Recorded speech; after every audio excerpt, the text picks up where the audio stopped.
Well, hidey ho there, friends and neighbors. It is a rather gloomy September day, and as you can hear, I have a bit of a cold, but I think I'll get through this anyway. I wanted to make a video and talk about the Disney classics, the real animated Disney classics. I've picked up a couple of new ones since the horror movies that I was expecting haven't arrived yet. I figured I would go in the complete opposite direction and talk about something cute, fluffy, cartoony, and inspiring. And what better time to do that than right now, before we get into all the Halloween stuff later in the season. There are a couple of movies here that I will not show. There's actually 6 of them. I have 2 more on DVD, The Black Cauldron and The Sword in the Stone, but I'm only going to show the Blu-rays in this video. And there are 4 more Blu-rays I'm wanting to pick up to complete the collection. That would be my ultimate Disney collection. And those are The Hunchback of Notre Dame, Mulan, Tarzan, and Atlantis: The Lost Empire. I think those 4 are great. Unfortunately, 2 of them have not gotten a release date in Sweden yet. Those are Mulan and Atlantis. But Tarzan and The Hunchback will be released shortly in the beginning of October, so I'm looking to pick those up too. Let me address why I love these movies to this very day. I think they're classics, you know. I think they are cinematic classics. I think they are up there with like Casablanca, The Godfather. I mean, these are essential movies that every generation should see. Is the Disney Corporation perfect? No, not at all. They have several problems, including, you know, commercialism, racism, and they are very, very callous and expensive, and their movies go on moratorium and stuff like that. But I don't think these are just children's movies. I think people of all ages and genders and people from all walks of life can watch these movies because they are, you know, truly classics. And that's when I got the Blu-ray format, I took that as an opportunity to really visit the classics in all genres. That's why I picked up the Disney movies. That's why I picked up the Star Wars movies. I started watching Star Trek. I picked up all the Lord of the Rings movies, all the old horror classics from Universal, you know, all of that stuff, all the Bond movies, all the essential stuff that you really need to see. I think it's a perfect format for that. I also love the artistic side of it. I really love the craft of these movies. And funnily enough, when it comes to movies in general, I'm not very traditional. I like new movies just as much as I like old movies. In fact, I think I kind of like the edge that new movies have. I like the way they push the technology and tell modern day stories these days. Like, I like remakes, for instance. I think they're fine. Some movies suck, some don't. But when it comes to Disney movies, I am very traditional, which you'll probably see in this video. For some reason, I just don't know. It's just, I really like the old craft, the old hand-drawn animation. I really like the style of those old movies. They are just a lot more inspirational and I think a lot more heartfelt, especially when Disney himself was involved in them. That being said, I do have Wreck-It Ralph, and you'll see some newer movies, but I'm not big on the early 90s movies, and I'll talk about that later. Anyway, let's get to it. Let's look at these. I have 11 Disney Blu-rays so far, and I'm going to do these in chronological order. I'm going to start with the first Disney classic, Snow White and the 7 Dwarfs. Number 1 on the spine there. Here we go. In Swedish it is called Snövit och de 7 dvärgarna. This is just a milestone, a historical milestone with a beautiful slipcover, I might add. I think everyone should see this movie. It was released in 1937. That's 2 years before World War II broke out. That's rather incredible to think about. And the standard for animation at this time were these little shorts. If you've seen the shorts, even the Disney shorts, you'll know what I'm talking about. They were not very convincing. They were not very realistic. They were not very grand. They were pretty cutesy little shorts. They did combine music in a very interesting way with moving pictures, but they had not even depicted people realistically at that time. So when this hit, it was called insanity. It was called Disney's folly. It was said it would never ever work. Who would want to see an animated movie for like 90 minutes? It was never ever going to work. And of course, it was a masterpiece. It was so exceptionally ambitious. And that's what you gotta admire about these. It's so ambitious. It's like, we're not just gonna go a step above. We're not just gonna make an animated little cartoon. We're actually gonna take this seriously, make a real feature film, rotoscope real people, give it that tone, set it to real music, composed by real artists, have the best voice talent in there. So it's really just, yes, it is dated, but I think you can still really come to admire this film for all it represents, you know. And I sure do. I sure enjoy this quite a lot to this day. I really love there's a line where I think it's Grumpy says, "You want to get us all killed?" That's probably my favorite line in the entire movie. I've talked about this in length in some other videos, but this Blu-ray edition is absolutely fantastic. If I were to pick, I think, 5 Blu-rays out of all the ones I've ever owned that would be a must-own that people should experience, it would be this one, without a doubt. It would make that list. There's an entire disc here devoted to, it's called Hyperion Studios, and that is literally a tour back in time. You literally get to go back to Disney Studios in 1937, walk the hallways and explore every single facet of what it took to make Snow White and the Seven Dwarfs, to make this film. And it is just incredible. There's so much attention to detail, so much love, and it is really like a historical document. I mean that literally. I mean, this should be preserved as a historical document for times to come.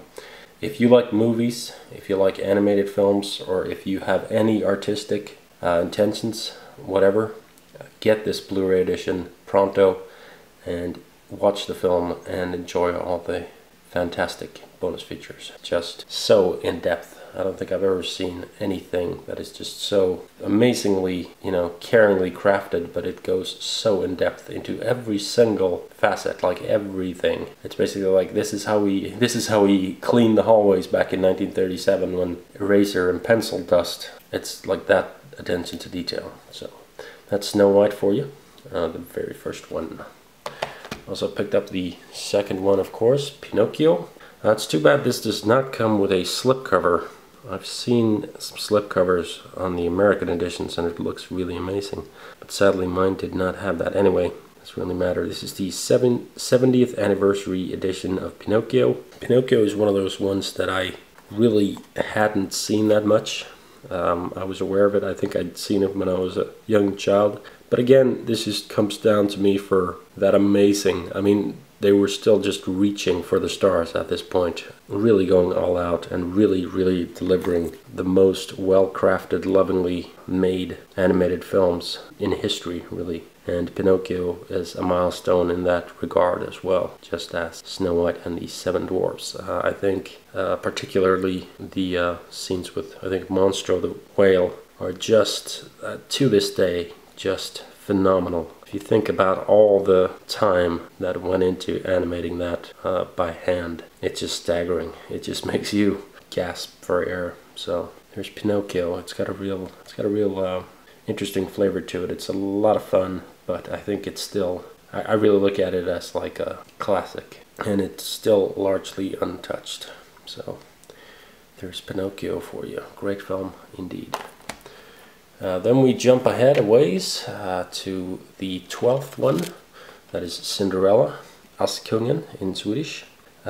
Cinderella is one of those classics, and here we go. This is what I mean by that I'm traditional. I've seen all the 52 Disney classics. I've seen them all. I've seen all the musicals. I've seen all the small films. I've seen all the big ones. And I really just love the films that Disney are associated with, the Disney classics. And what I mean by that is usually the fairy tales. Those are the ones that I think are most compelling, most well animated, have the best and most memorable songs, and you can actually learn a lot from the craft, because the so-called 9 old men that Walt Disney worked with, the animators for some of these films, were just astounding. They could not only create absolutely beautiful line art and convey an image and a landscape, but they could also convey the thoughts and emotions of the characters. Granted, they are exaggerated, but still, to be able to do that, if you really think about it, it's one thing to make art, which is hard enough, but it's another thing to make art that really lives and breathes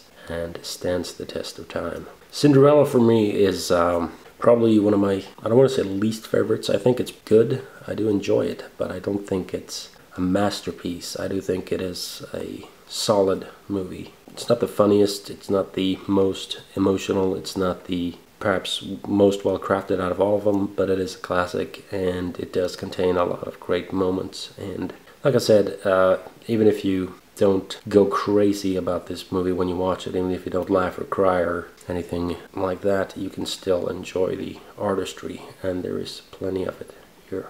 Since these go on moratorium, what that means is essentially you can only buy these films for a limited time. They will announce a release date, it will be released at that time, and then at some point in the future, maybe a year later, maybe 2 years later, maybe 3 years later, it'll disappear from stores completely and you will not be able to buy it ever again. That is a really, really sucky move on Disney's part. It is a real capitalist rip-off move, I want to say. No, but seriously, it's I've always hated that moratorium, but it does work, you know. It did really inspire me to pick up as many of these as possible when I could, even if I felt like, you know, they're not my absolute all-time favorite films. I still felt like, you know, I think I really just want to take the opportunity to grab some of these before they disappear, because perhaps the day will come when my brother has children, or I have children, God forbid, or something like that, or we have children over when we're a little bit older for some reason, and perhaps they want to watch some movies, and that's just perfect, because then I'll have the perfect editions of the best films any child should see. And I'm really talking about the classics. I don't care if they see The Lion King or Aladdin or anything like that. These are the classics to me. These are the ones that I think people should experience. And if you want to watch Aladdin or, you know, Beauty and the Beast or something like that, then go ahead, watch those by all means. But to me, these are the Disney classics. These are the honest ones, for lack of a better word. Also picked up Peter Pan. Something you'll notice is I love the sort of silver era of Disney, the 1950s. I think they produced some of their absolutely best films in that decade. Just absolutely wonderful films. Peter Pan, to me, is actually one of the funniest. I watched it again recently and I just had a blast with it. Yes, it does depict Indians in a very racist tone, and it isn't flawless, but it is a very, very funny movie. The 14th animated Disney classic. Speaking of which, Cinderella was 12, so we jumped ahead 10 numbers, 1 to 12, and now we're at number 14.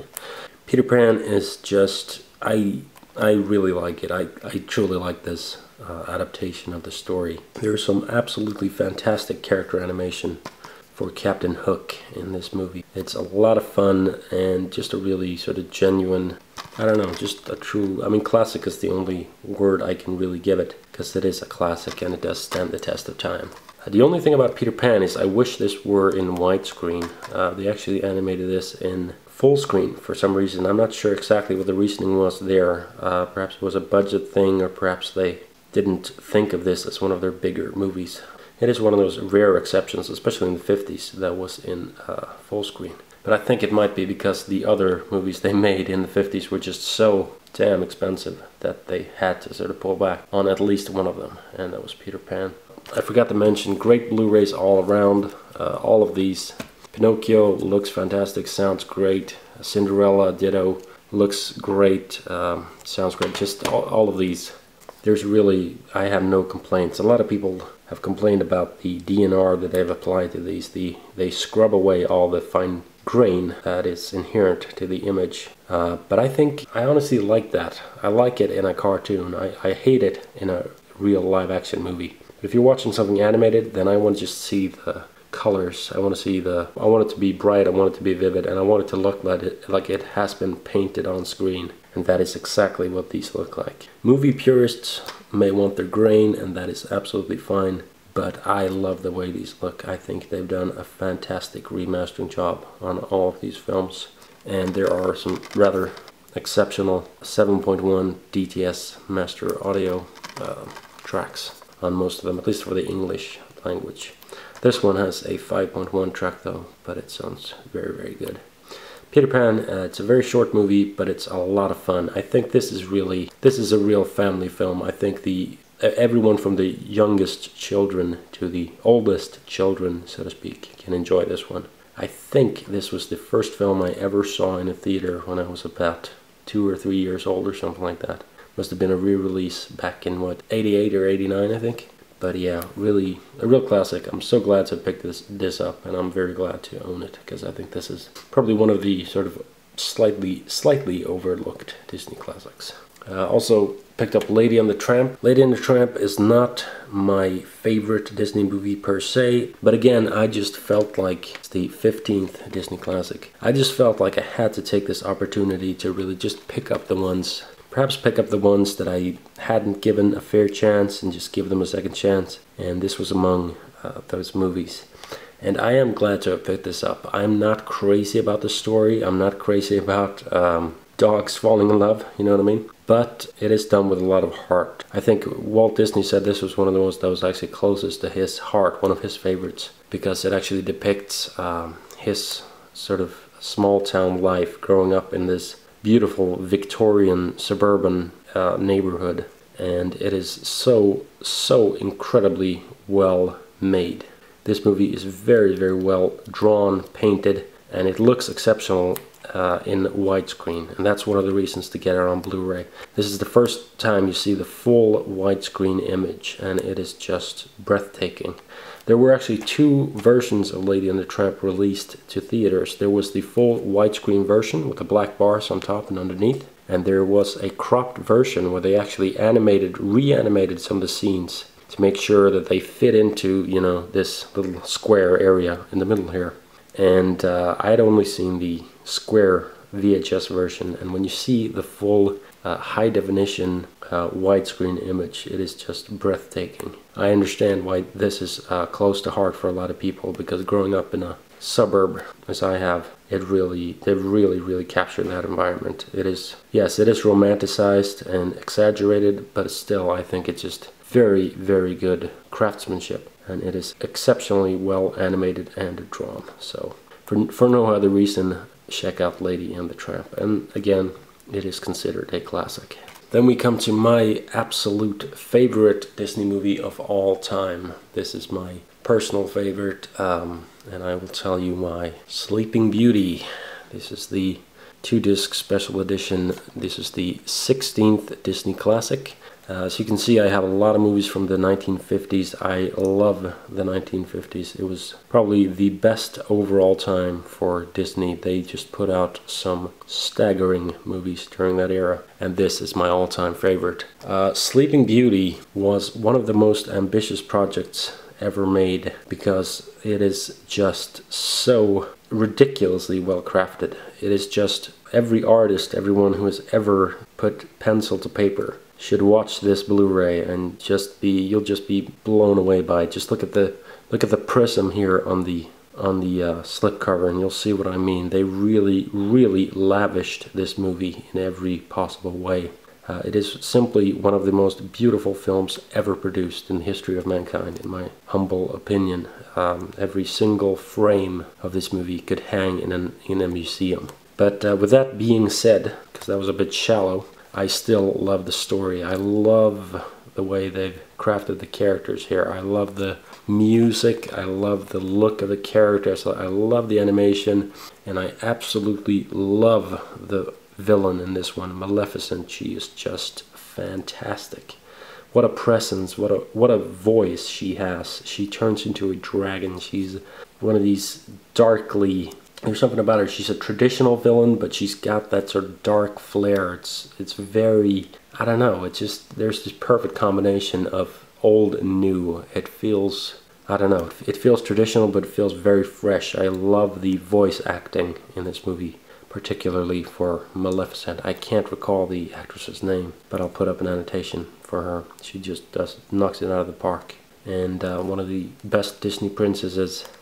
Just a real classic fairy tale. I think this is actually one of the least Disney-esque. You do have the fairies that sort of sing and prance around, and some sort of goofy moments here and there, but overall it's actually taken very seriously, and I think it is all the better for it. It is just absolutely lavish and fantastic, and I love it. I wish this movie were 3 hours long, but it's only about 75 minutes long, unfortunately. That's one thing I regret about it. But if you actually look at the special features, they'll actually talk about how they spent so much time and money on this movie that it actually went far over budget. And they were scared that this was going to be a flop, and they were never ever, I mean, they could have bankrupted the studio right here, because they actually spent, I mean, months on every single frame, crafting it to perfection, you know. And that is so admirable. I really, really love that. It may not be economical, but I think it is just a masterpiece, just fantastic, flawless, really. This film has to be seen to be believed, and it looks better than ever and sounds better than ever in this widescreen Blu-ray edition. So if you don't have Sleeping Beauty, do yourselves a favor and pick up this Blu-ray. I would recommend all of these, but if I only had to pick one, I'd probably have to go with Sleeping Beauty. It is just exceptional. Here's one I picked up recently, The Jungle Book, the 19th animated classic. I still have the VHS edition of The Jungle Book, which was bought in 1993. That's 2 decades ago. And I bought this Blu-ray edition just recently and watched it. And I am so glad that I bought this. It is really, really fun. Really holds up to this day. And it is a great Blu-ray edition as well. I was really taken in by how good this movie looks. Especially there's this sort of these, I don't know how to describe them, but they're almost these watercolors that depicted the jungle with these stellar greens and blues and some slight reds. It's just so well drawn, so well painted, really, and it really, really holds up to this day. This is one of the most fun, it's got a real strange tone, The Jungle Book. I remember it very strongly from being a kid and watching this movie, but it's still really funny. I think this is a lot of fun. Again, a movie people of all generations can watch and enjoy, people of all ages. Kids should absolutely love this movie, as should adults, because it is just a feast on the eyes, great characters. And Walt also mentioned this movie. It was actually the last one he was ever involved with before he passed away. But he mentioned he was really, I think he was really proud of the work that he was doing towards the end of his life, because he said, above all, we have to nail the characters. We have to get the characters right in this, or nothing else is going to matter. And he was really right. They really, really nailed the characters. A lot of people say that this actually has some of the best characters in any Disney film I've ever seen. And I understand why, because they are just spot on. They're so warm, they're so vividly painted, and you really feel the camaraderie between them in this movie. So The Jungle Book, I don't think this has been released in the US yet. If you're thinking about picking this up, please do so. Go ahead and buy The Jungle Book on Blu-ray, because it is just worth every cent. It really holds up well, and it is a fantastic, fantastic Blu-ray edition. Again, yes, they have scrubbed away all the detail, all the fine grain detail. So if that's not your thing, then you will not like this, but still, I think it just looks exceptional. Give it a chance before you write it off. I am so glad that I did. I just felt like it was a whim. Something told me I should really pick up The Jungle Book. I think it's really going to be something, and I was completely right. And The Jungle Book, a lot of fun, and a great Blu-ray edition as well. Here's one I picked up yesterday, The Little Mermaid. Now you're probably going to laugh, because The Little Mermaid is considered to be something of a sort of chick flick. But I think you are completely wrong. Once again, it's the 28th Disney classic. So here we jump ahead to 1989.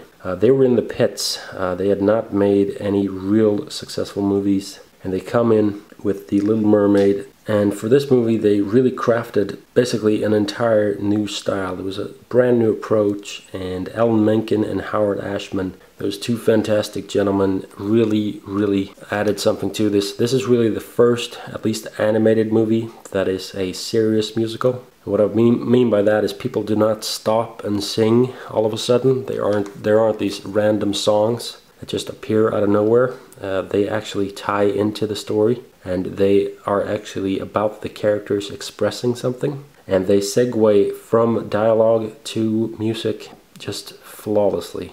And I think this has one of the best scores for any movie. I mean, I think it's just legendary. I think it's right up there alongside, you know, Star Wars and Indiana Jones and those kind of scores. It's just one of those films that if you hear that score, you will immediately know where it's from. And it's still, honestly, this may sound silly, but this movie resonates with me more than any other Disney movie to this day. This is not the most well animated. This is not the most well painted. In a lot of ways, it's not a big, memorable Disney film. There are a lot of things about this movie you could easily criticize. But I think the way that they told the story and the sort of heartfelt, genuine, raw emotion to this movie, and a lot of it comes from Howard Ashman, is so memorable that it is... I mean, I don't care. I don't care. This Blu-ray does not look stunning. It doesn't really even look... I mean, it looks like an upgraded DVD, basically. There's not a lot of jaw-dropping visuals here, but just the way the story is told and crafted, the way that they've used music in this movie, particularly, I think is just so fantastic, and that's why it's well worth owning today. I think Jodie Benson does a marvelous performance as Ariel, and also Norwegian singer Sissel Kyrkjebø. Is that how you pronounce it? Probably not pronouncing it correctly, but she provided both the speaking and singing voice for Ariel in the Swedish, Norwegian, and Danish versions. That's pretty crazy. She also is just legendary. This movie is the one that gets me more emotional than any Disney movie. I mean, I'll admit it. I'll put all the cards on the table and say this really reaches down into my heart and just tears me up. Yeah, I think it's just really, really, really well crafted in that way. Howard Ashman, if you look up his story, his history, and you get a lot of great bonus features about Howard Ashman on this Blu-ray as well, then you will really feel his heart and soul is in this movie. It was really his swan song. It was his last message to the world before he passed away. Just 2 years later, due to complications from AIDS, and it's just really, really sad. This movie makes me laugh, but it makes me cry as well. I mean, I must admit that, you know. I'm a 26-year-old male. I love horror movies, but shit, The Little Mermaid gets to me. I'm not afraid to admit that. It still works. And for my generation, I think it's just ingrained into me, you know. I can't escape it. It's right there. There are movies that are much better crafted. There are movies that are much more visual, you know. But The Little Mermaid, I think, when it comes to pure sort of heart and soul and just reaching in there and being, I mean, not the funniest, but the most gut-wrenching, I would say. The Little Mermaid is the one, and it still holds up very well. Watched it yesterday. Like I said, not a fantastic Blu-ray. Doesn't look amazing. Probably looks better than the DVD editions, but not that much. However, there are tons of special features here. Just hours upon hours of stuff. Very, very interesting and worthwhile stuff on this one. Not just little, you know, crappy visits to Disney World, although there are some of those too. You really get a look into the making of the film, the people who were responsible for the film, and how they did what they did.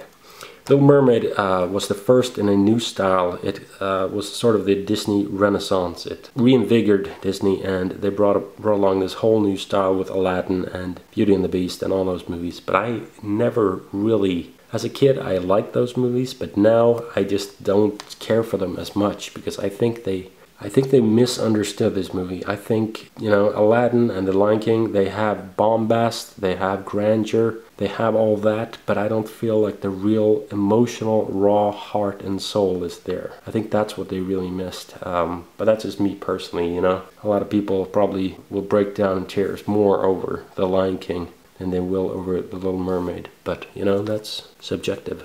So this is the one for me. With that being said, I do have The Lion King. I did pick it up, so I'm gonna eat my words here. It's the 32nd Disney classic. Came on, what, 94, I think? The Lion King, I'm sorry, I just don't... This is the only Disney Blu-ray I regret buying. I mean, I'm glad to have seen it. It looks great in high definition, but I just do not care for this movie. Something about these early 90s movies, I know they are considered classics to my generation, especially. Particularly, I think, Beauty and the Beast, Aladdin, and The Lion King. Those three movies seem to be very, very popular among people my age. You know, people who are 25, 23, 24, 25. But I just don't... when I see this movie, it feels a lot more cynical to me. It feels really like they were trying to imitate the style of the previous films and ramp it up. It was like they threw a lot more money at it. It's bigger, it's grander, it's got a lot more elaborate stuff. You got Elton John singing, for Christ's sakes, but it just does not work for me. These Timon and Pumbaa take over the movie, and they are just, it's full of fart jokes, it's full of very immature humor. I don't really connect with the characters. I think this is more of a big musical with silly animals to me than anything else. It doesn't feel, sure, it's epic, it's grand, it's got that sort of grandeur, and it is very well produced, I guess, but it still doesn't like connect with me emotionally. It just doesn't do it. Even the scene with Simba and his father. His father dies. That just doesn't. It feels, even that scene to me feels like it was made to elicit tears. You know what I mean? It feels like it feels like they were exaggerating things. All the emotion, all the angles, everything is just done for maximum effect, and it just doesn't work for me. It does not register with me. I'm sorry. So I may hang on to this anyway, but I just bought it because I hadn't seen the movie in a long time. And it just confirmed for me that these are not my Disney movies. If you like them, that's fine. That's absolutely fine. But it is not the Disney movie for me. I remember seeing it as a kid, enjoying it, but it just, I don't know. As I get older, I drift further and further from these particular movies. But that's okay with me. It feels kind of like, yeah, like it was made by robots who were trying to emulate the Disney style. Like they said, well, if we make the eyes bigger and the tears bigger and we blare on the soundtrack and we have Elton John, and you know, if we really just pull out all the stops, then it's going to be a good movie. But I think there's something missing here. It's more like a musical than a real story. I don't feel connected to it in a raw, heartfelt kind of way, I'm afraid to say. That being said, this is a very, very nice, lavish Blu-ray edition. Looks and sounds just extraordinary on Blu-ray, but it doesn't really help if you don't enjoy the movie. So I don't see myself watching this anytime soon, but perhaps someone will want to buy this off of me. So we'll see.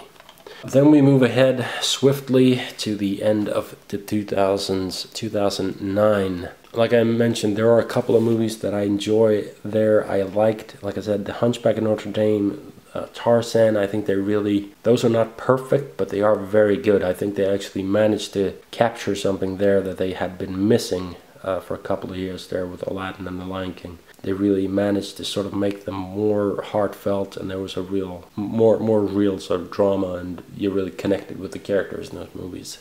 But with that being said, I don't think they hit a home run until The Princess and the Frog. The Princess and the Frog, for me, feels like this is a true return to form. This feels like they realized what they'd been doing wrong for all those years, and they really went back and crafted another Disney fairy tale. However, this is not just a Disney fairy tale in the classical sense. This one takes place in America, and it is somewhat modern. It takes place in the early 1900s, I want to say, in New Orleans, and it is just delightful.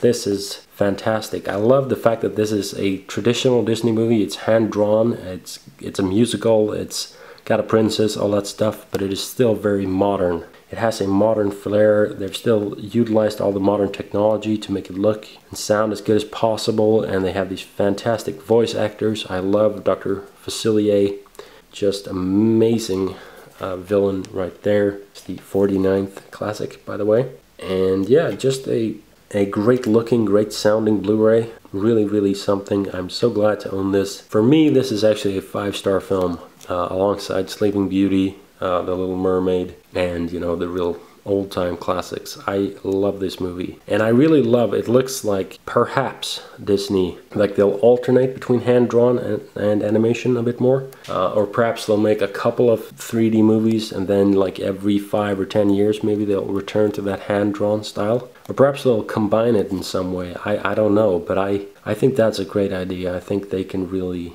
they should not give up on this style completely, because look what they can achieve when they return to it. I think this is just fantastic. This is miles and miles better for me than Aladdin, The Lion King, you know, those kind of movies. I feel like this really nails it. This has more emotion. This, you care for this character, you really feel her plight, you can actually relate to her, you know what I mean? And it has a lot of humor. It's got fantastic performances, great musical. Yeah, just an awesome, awesome, fantastic movie.